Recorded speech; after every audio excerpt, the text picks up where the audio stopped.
घाटे बाद सब जग दुखिया के गृहस्थी बैरागी हो। और सुखदेव ने दुख के डर से गर्भ में माया त्यागी हो।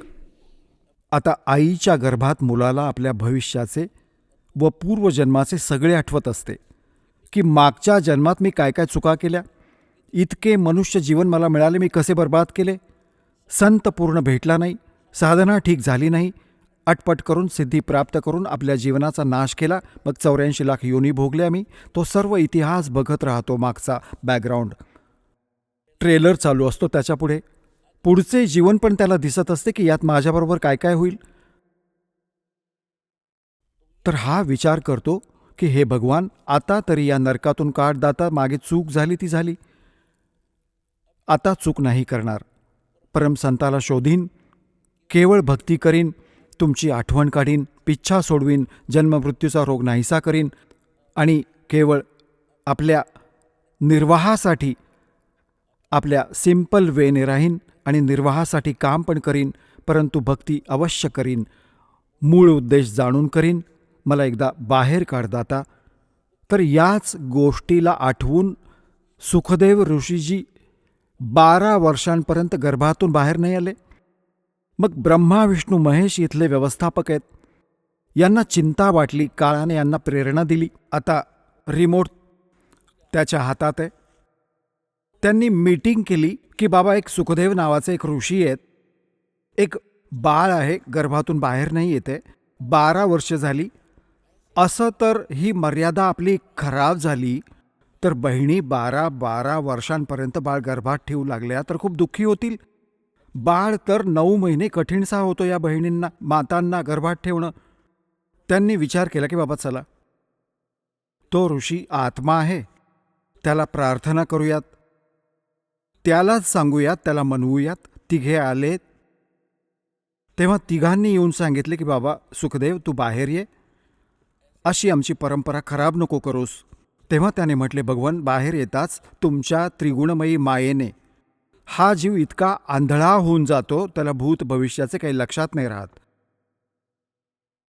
तुम्ही तुमची ही माया थांबवा, तेव्हा मी बाहेर येईन. काही काळासाठी थांबवा. तर त्याने म्हटले की बाबा बघ, हिला आम्ही नाही थांबवू शकत, ही आमच्या मर्यादेबाहेरची गोष्ट आहे, आमच्यात एक असा गुण भरून ठेवलाय, तर हिला थांबवणं आमच्यासाठी संभव नाहीये. तर सुखदेव म्हणाला, मी तर बाहेर येणार नाही, भले 20 वर्ष राहायला लागो, 100 वर्ष राहायला लागो. तेव्हा त्यांनी शेवटी हा निर्णय घेतला की आम्ही जास्त वेळ नाही ठेवू शकत, आमचं शरीर फाटून जाईल, आम्ही केवळ इतकाच वेळ ठेवू शकतो. हे बघ, एवढाच क्षण आहे. सुखदेवजींनी म्हटलं की तुम्ही इतकाच ठेवा, इतका वेळ थांबवा हिला. तर जेव्हा ते बाहेर येतात, त्वरित त्यांच्या तिन्ही गुणांचा जो इफेक्ट आहे आपल्यावर एकदम परिणाम करतो. ज्यावेळी तो आईच्या गर्भातून बाहेर आला तेव्हा त्यांनी इतका वेळ थांबवली, इतक्या वेळात बाहेर आले, ते निघून गेले. आता पुण्यात्म्यांनो, त्याने या दुःखाच्या भीतीने गर्भात माया सोडली की मी या संसाराच्या चक्करमध्ये नाही पडणार, माझा मोक्ष करवीन. मोक्ष बालकांचा खेळ आहे. घरातून उडाला, आकाश मागच्या संस्कारांमुळे त्याच्यात इतकी सिद्धी होती, आकाशात उडत असे. आकाशात उडाला, पुढे जाऊन धर्तीवर राहायला लागेलच. आकाशात किती दिवस राहील, रोटी पण खायची आहे, पुढे नहाणं धुणं पण असतं. मग पृथ्वीवर परत आला. परतून सांगायचा भाव हा आहे की परत या मागच्या पूर्वजन्मांच्या भक्ती शक्तीने काही सिद्धी येतात आणि त्या सिद्धींमुळे आपण हे मानून बसतो की हा मोठा महापुरुष आहे.